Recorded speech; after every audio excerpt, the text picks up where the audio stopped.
I will show you the policy manual of one of the clients. Okay, so we had done a policy manual for one of the clients called Carby. So I will show you that. It is a confidential information. I will share that with you later on also after the session for your reference. Okay, so later in your own company, wherever you join, if you're asked to make a policy manual, then you can refer to that. You can go through it also after the session. Okay, so I will show you how it looks like, and I will also explain you the different process that we have mentioned in the policy manual.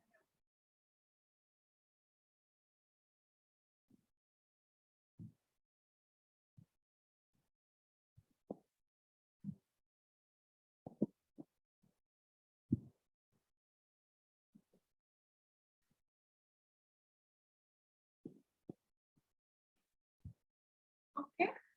Generally, see, companies, they keep a soft copy of this policy manual with them these days. However, it is to be on the safer side. It's better to keep a printout or handout of this manual, because you don't know, the soft copies can get destroyed any moment, right? So it is better to keep a hard copy as well. It has no flowery decorations, anything like that. It's just a PDF. Okay, to be used as a reference point. So it is kind of a guiding manual. Okay, so this is how we done it. So policy manual for this particular company, and then which is the policy version. So it might happen that you would want to revise your policies every year or whenever required. Okay, so that is why we mentioned the policy version and when we have released it. So this data we have captured and shared with the client, but the version is version number 1 because we did it for the first time for them. Okay, so later on, as per the requirement of the company, they will ask us, or they will do it on their own also, it's up to them. So they will make the changes and the version will change. So this was done in, we work together. So together with the HR from the company. So we wrote the name of the HR and then approved by. So these are the heads of the company. Okay, so Amit Saxena and so they need to approve it. So while making the HR policy manual, we can't just make it and then just release it. So we will have to first get it approved by the company heads, and only then we have to float it among the employees. Okay.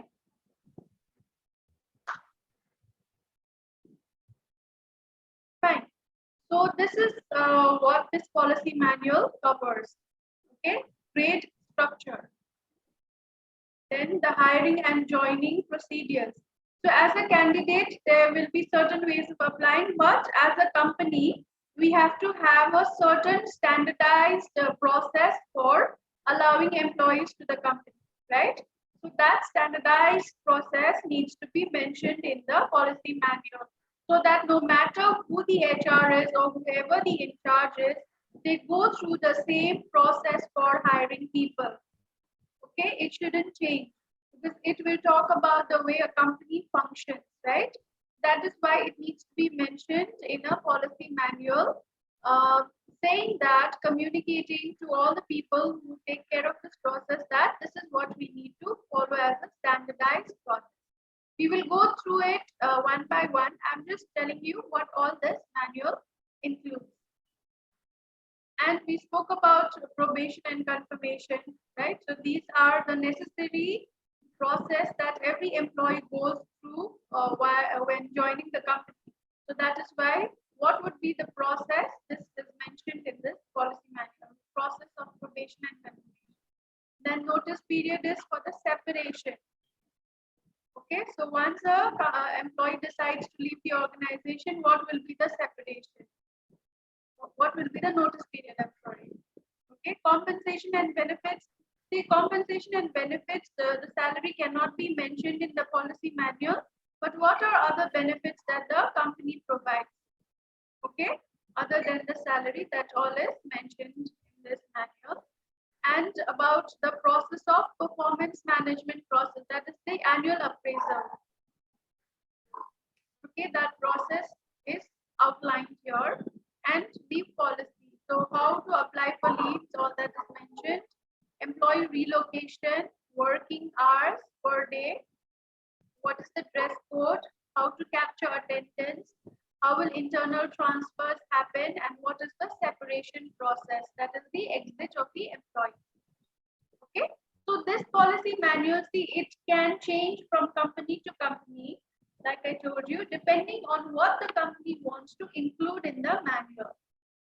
Okay, but these are the most basic things that every company gives in, like the dress code, like how to capture attendance, how to apply for leave, and what is the annual performance appraisal method.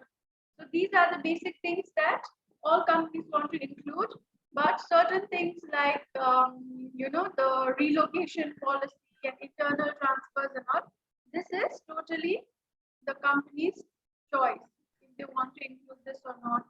So depending on how big the company is, right? Depending on a lot of factors. Yeah. So I will take you through all these policies one by one. So grade structure. Okay, grade structure is, we would have heard of these different designations. Again, it depends on the company. Okay, all companies do not have the same levels or the same designations. The names will change. Okay, this company, we have done this grade structure. So grade 1, associate. So 1 doesn't mean number 1 position, no, nothing like that. Number 1 is the level 1. Okay, level 1, when you enter the company, at what level will you join the company? Your first level in the company, junior most. That is the associate level. Then if you get promoted, you go to the senior associate, then officer, assistant manager, manager, senior manager, assistant vice president, and vice president. So 8 levels we had brought up in this for this particular company. Okay, this changes with different companies. So they would want a general manager, assistant general manager, and all that also. Okay, so it all depends from company to company, like I told you. So this grade structure is mainly to do with what does it differentiate at this level, what will be the salary. Okay, then what could the differences be? What differences can you think about different levels?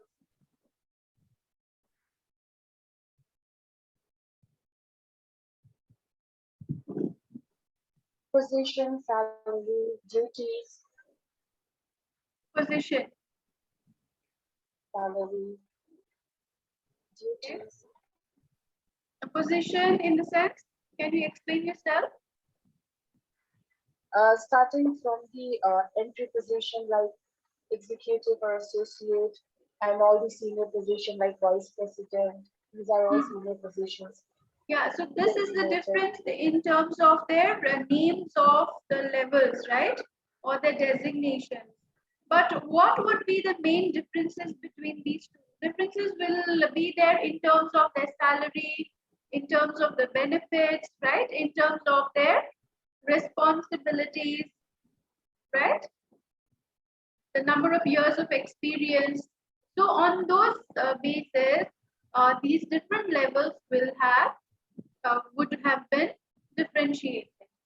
Okay, so associate level, when we sing level 1, of course it means that they are entering as a fresher or maybe as just 1 years of experience, the junior most. So associate would be the youngest in the company with least number of years of experience, right? Lower responsibilities, lesser responsibilities. The salary will be lesser and the benefits also will be lesser compared to rest of the other levels in the company. Okay, so the grade structure would be decided in that way, depending on, so when you're doing this project with the senior management, you will, just these names won't come in. No, you'll have to come to these different designations on the basis of certain points. Like why are you, what would be the difference, like I told you, between associate and senior associate? I would give somebody the designation designation of associate if he's a fresher. Okay, if his experience level is 0 or 0 to 1 year, and if his education level is a graduate. Okay, and if he does not have any other courses or he's not performed any other duties and all that. So senior associate, somebody who has 3 years of experience, okay, who has relevant experience. So you will explain yourself that way. You will have to tell the management, I have decided on these different levels on the basis of these points. Okay, on the basis of their experience, their education level, and all that.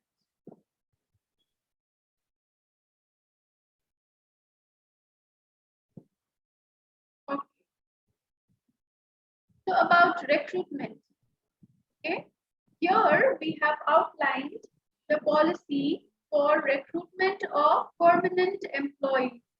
Okay, permanent employees means people who are directly under the payroll of the company.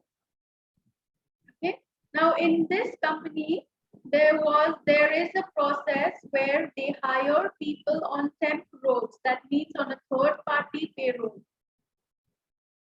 Okay, so the third party does their recruitment process and everything, and also looks after their payroll process. That means the payroll process is done by a third party company. Okay, it is not done by the company directly. So those are temp employees, and permanent employees are those whose payrolling and recruitment is done by the company themselves. Okay. So what will you write in a policy? Okay, first of all, you will have to give an objective. Now, if I want to outline a policy for the recruitment procedure, first of all, I will have to write what is my objective in outlining this policy. For example, for this particular policy, this policy is aimed at having a universal and scientific method to hire the best talent in the industry with optimum skills and aptitude required for the job. So this is the objective of outlining this policy. Okay, and what is the scope? All employees hired on roles of the company will have to come through this particular process. Now I'll have to explain the process. What is the process of hiring? Given below is the procedure that has to be followed while recruiting. Any deviation with this policy has to be approved by the CEO and group head HR. Their decision will be final. Okay, so it is mentioned that everybody will have to follow this process to do the recruitment of permanent employees. And if you want to change anything in this process, then it needs to be approved by the CEO and group head HR. So the eligibility is mentioned. Age should be above 18 years, should have completed 15 years of formal education. In case a foreign national should hold a valid work permit. Okay, so this I'm just giving you a brief idea of how a policy is generally written. Okay, so this is the main format of writing a policy. Okay. So for all the other things also, you will have to write it in the same format for every policy. Not only for hiring and joining, for leave policy also you'll have to do it in the same way.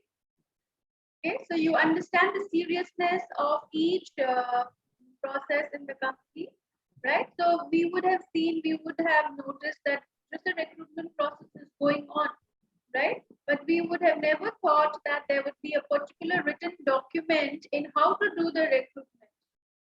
Would we even think about it? No, we will not think. We will think, okay, this is the recruitment process, and they are just sitting and taking interviews, right? But there's so much of things that you will have to consider while doing the recruitment. So many important criteria that needs to be taken care of while doing the recruitment process. Okay, so that also needs to be outlined. Now, manpower requirement form. See, everything step by step it is mentioned. The eligibility, then hiring approval. Okay, after considering the eligibility, then you'll have to take hiring approval. Okay, if I say that in my department, I need 2 people in the marketing department, in the executive level or in the associate level, as per this company's grade system. If I say I need 2 associates, then that needs to be first approved by the CEO and group head HR. Okay, so here I'm outlining that all hiring has to be in line with the pre-approved organization structure. Okay, and planned by the CEO and group head HR. This will have to have a prior approval before I decide to take 2 people in my department. Okay, when we did the manpower planning, remember, we did the manpower planning and we understood, 1 year ahead we do the manpower planning, right, for the company, like I told you. So that time itself, it should have been approved by the CEO and group head HR. Okay, only then we will be allowed to hire people. Now, replacement hiring within the approved manpower budget will also require approval from CEO. So for this company, replacement hiring will also require approval. For most of the companies, if you are hiring a person as a replacement, then they generally don't need approval. Okay, if they are taking it in the same salary or maybe lesser salary. But if you're replacing that person with another person with a higher salary, then you will have to take approval. Why? Because it affects the manpower budget. Okay. But generally, if you're replacing people with the same salary or with a lower salary, it does not require approval.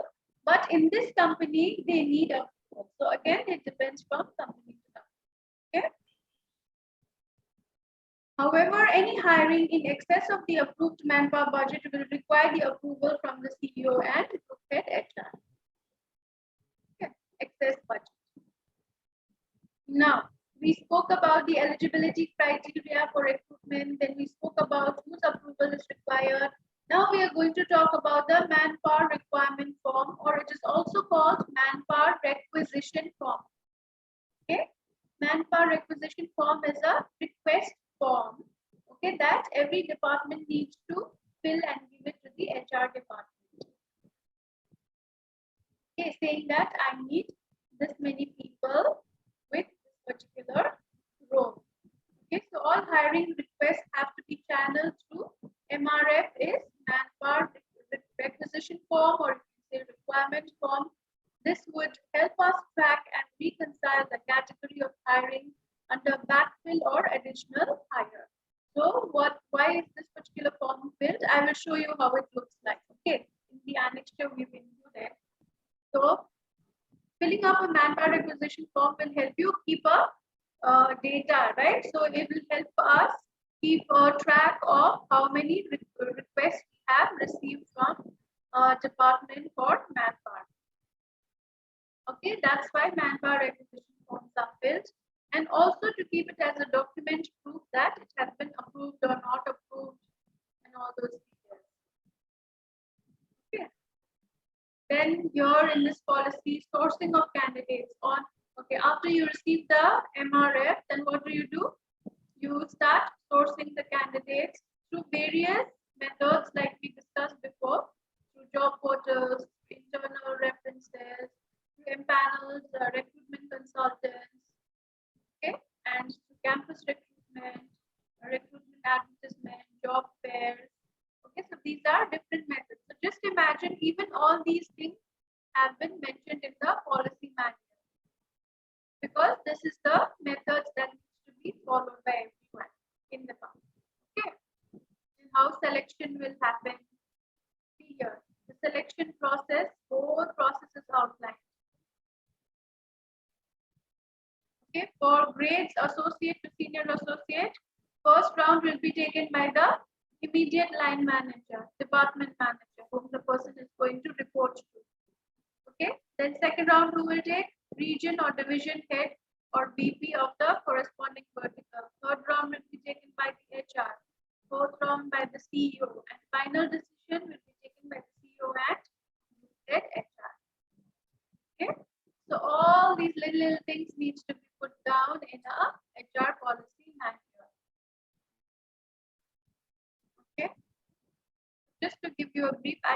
later on you can go through it in detail.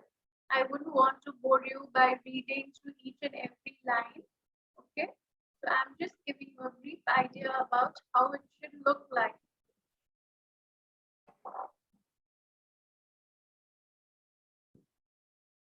Okay, so this is about associate training program that also has been outlined.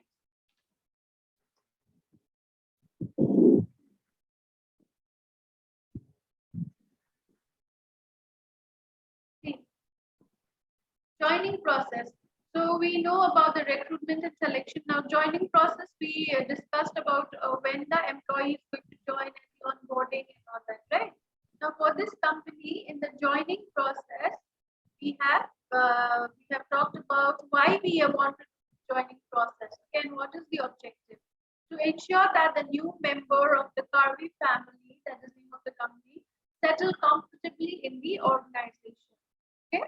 So why we want to do this joining process? The main objective is to make them comfortable and ensure that they settle well in the organization.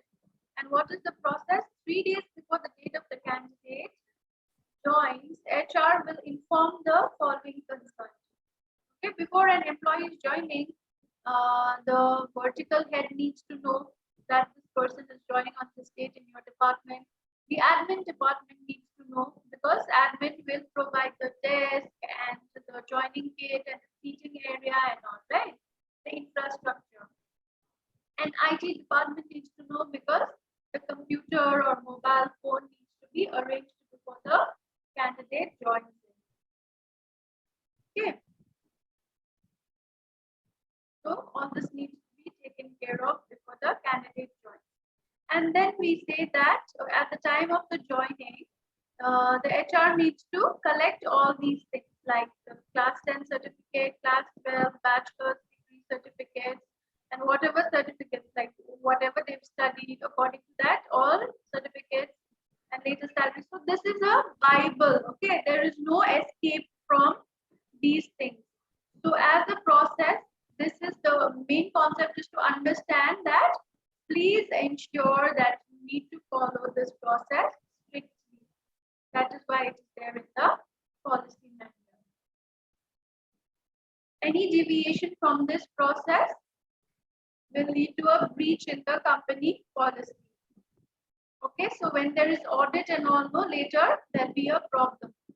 Internal audits happen, external audits also happen in HR department. Like how it happens with accounts and finance, no? Same way, internal and external audits happen for HR department also. To ensure that all employees' data is safe and it has not been misused. Okay, because all employee data remains with the HR only, no? Right? It does not lie with any other department. Okay.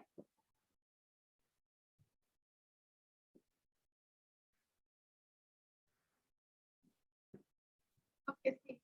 So hiring of relatives.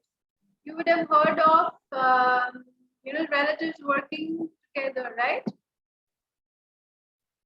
So this company may have faced some issues in the past because of which they wanted us to outline this policy of hiring relatives.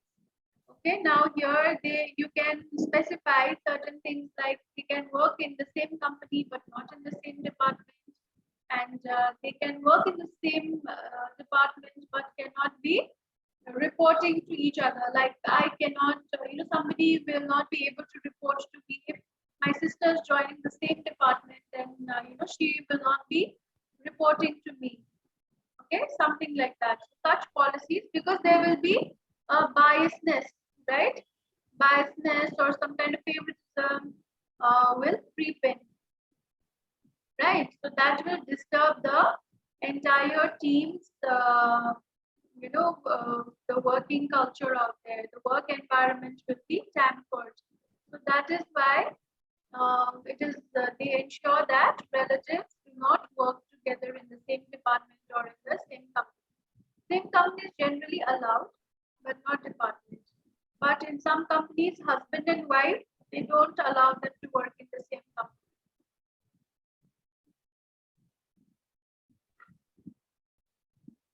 Right? right? And even if there's any affairs and all happening inside the company, then that also must be reported to the HR so that they are separated and they are put in different departments because the productivity should not be hampered. The productivity of the team should not be hampered. That is why they are not allowed to work together. Because even if a husband is on a leave, then wife will also go on leave, right? And the number of leaves, if the husband is taking 10 days of leave, then wife will also go for 10 days leave, right? And it's the same in case of people having affair in the same department or office.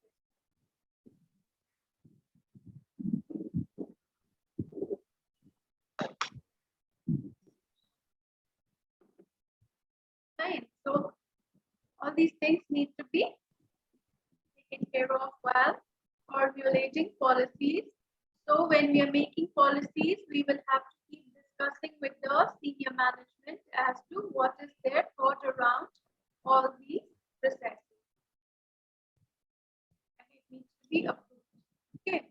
Probation confirmation. See here, all steps need to be outlined. Process step 1 on completion of 5 months. So for this company, probation period is for 6 months. Okay, but the proactiveness, that means after completion of 5 months itself, the process will start so that on the end, at the end of 6 months exactly, the employee will get a letter saying that he or she is confirmed or the probation is extended. Okay, because this process takes a little bit of time and it never happens that it is only for a single employee. It might happen for 5 to 10 employees at the same time, right? So taking enough time in your hand, you can start the probation confirmation process. So here we have mentioned on completion of 5 months, HR will send the necessary confirmation form to the supervisor. So all this is generally done through emails or okay. And then the step 2, what happens within 10 days of receipt of the appraisal form, supervisor should fill it up and have a discussion with the appraisee and give the feedback and send it to HR. Okay, so step 1, step 2, step 3, everything is given here. Post the personal discussion, the supervisor and appraisee should arrive at a consensus on the performance during the first 5 months. That means even the employee should be aware that this is the kind of comments or this is what the line manager or the supervisor is thinking about him. And after the discussion, okay, what are the areas of improvement? All that is discussed. Okay, and then step 4 and step 5. So the process I have already explained to you earlier, right? What is the confirmation appraisal process here? So step by step, each step is explained so that every HR who comes, they are aware of how they should conduct the appraisal, confirmation appraisal. Yeah.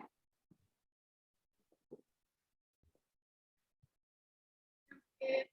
Then this is the notice period. See, when somebody resigns, then at an associate and senior associate level, if they are in a probation period, okay, that is within 6 months of the joining, they do not have to serve any notice period. That means if they resign today, then they are allowed to go from today end of day and not come from tomorrow. Okay, but if they are confirmed after 6 months, then they have to serve at least 7 days of notice period. They have to give a time to the company to search for a replacement. Okay, and for officer to manager level during probation, 15 days of notice period, and after probation, 30 days. For senior manager and above, 30 days during probation and 60 days after probation. So all this needs to be clearly outlined. Okay. So any questions you have till here?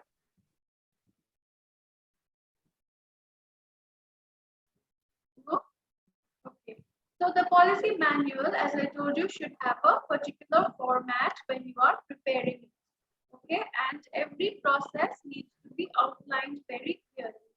Right. So while going through this document again later on when I'm going to send it to you, please ensure that you make a note of this format. Okay, objective, eligibility, what is the scope and what is the process. For every policy, you need to follow this particular format. Okay, and by the way, guys, are you receiving my emails with the previous sessions PPT? Yeah, all of you? Yes. Fine. So let's move on to compensation and benefits. Like I told you, compensation is and benefits is what? It is the compensation is what? It is the salary. Okay. So it's just a flowery word for salary. Fine. So compensation and benefits. Now here we will not be able to mention it because policy manual is a publicly it is going to get circulated, right? So we will not be able to mention at what level what salary is being offered. That we cannot write here. What we can write here is about the benefits. That means who will be eligible for these benefits. So other than the salary, this company has LTA. Okay, in the salary structure, we saw LTA, right? That is leave travel allowance. Correct. So for LTA, who are the employees? The eligibility is given here. So what is the objective? To allow employees the benefit of an annual vacation of for rest and relaxation. Okay, so this is the objective. It's generally given for higher level employees. So who is eligible? All permanent employees on roles of the company are eligible for LTA. So whoever is a permanent employee to the company for this particular company, all permanent employees are eligible. I know HR policy, whenever I do this session, people yawn. Okay. Because there's a lot of matter. Okay, but you cannot avoid it. It is something which is very important. Okay, and we are the custodians of HR policies. So if any company wants to hire you, they will mainly hire you for recruitment and also to outline the disciplinary areas which comes under the HR policy. Okay, so this is something that you can't do without. Fine. So here in LTA, you mentioned what is the process and how to claim and how many people will be eligible. I'm sorry, how many times in a year you are eligible. So all that. Okay, see your little things like AC fare and flight tickets, everything is mentioned. So this all depends on the company. Okay, it is not a general thing. Okay, and they've mentioned they've asked us to mention about the PF. Asked us to mention about gratuity. These are the benefits the company is providing, right? And medical insurance, all the details will be given here. And mobile phones. If there's any mobile phones, then who will be eligible? Yeah. So rupees 800 for officer and assistant manager level. So this is the eligibility. Mobile phone claims. So mobile phones are given and the bills. Okay, whatever bills are there. So somebody will be eligible for this much of reimbursement, or they can claim this much of money from the company. So whatever exceeds beyond this, you have to pay from your pocket. So if anybody wants to know about all this information, where will they go? The employee, they will go and refer to the policy manual. Right? That is why it is mentioned. Okay. Employee gift policy. During birthday, some company give 1,000 rupees gift voucher. Okay. And some give 500. On the birth of a child, they'll get rupees 500. Benefit policy. So this will mention that from day one, permanent employee will be eligible for provident fund enrollment will be done. And gratuity, how gratuity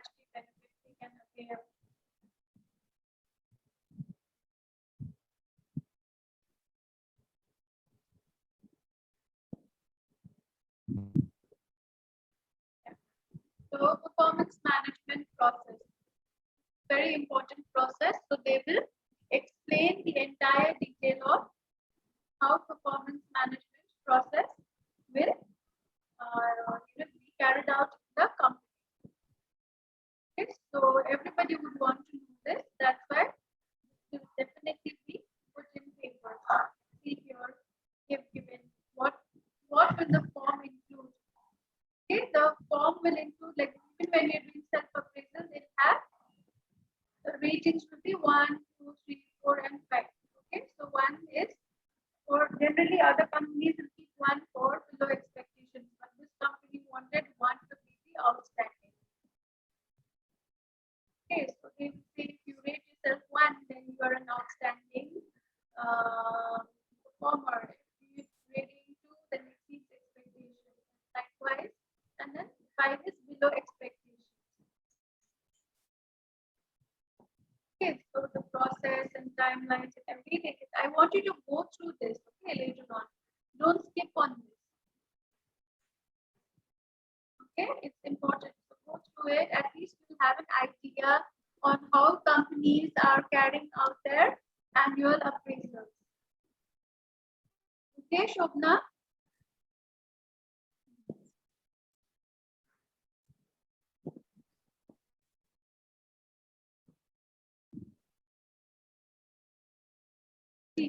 Leave policy.